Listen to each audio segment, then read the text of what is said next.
Over the next 2 minutes, I want to make you think about and reflect on how you use group work in the classroom. Now, disclaimer straight away, I'm not saying group work never works.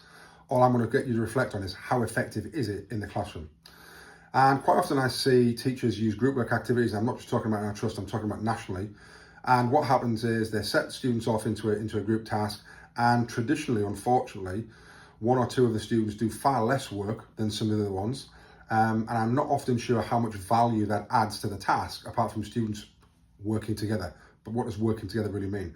Quite often there's a person who leads it or kind of gives the answers, and the other two kind of nod along, or, and I'm not entirely sure how in those situations everyone works at the same level and is putting exactly the same effort and collective intelligence and thought into the task.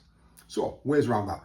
You can have set roles so that actually each person in the group has a specific role. But if they don't have that, then they're maybe just going to sit back and let someone take the lead. So roles is a good way to doing it. Another way to think about this is actually, does this group work task actually add value to the thinking of the students? Now, if you're going to be using like a think, pair, share activity where we're actually thinking first individually and then we're sharing our ideas and we're comparing and contrasting different ideas, then great.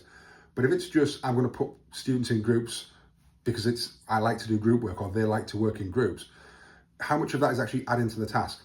And then the flip side of that is, if they were doing it individually, would they have to work harder?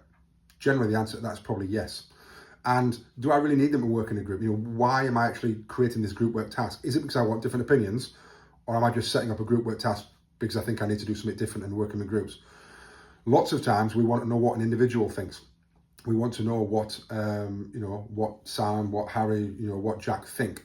Well, actually, the best way to do that is to do it individually, because they have to think, they have to work it through, and you get to know what they know, rather than a group, 2 or 3 of us sitting back, letting another couple do the work, and we find out what 1 or 2 people in the group know. So, not saying group work is wrong, not saying it's right, just think about, does this add learning value, or does it not? Does it make it easier?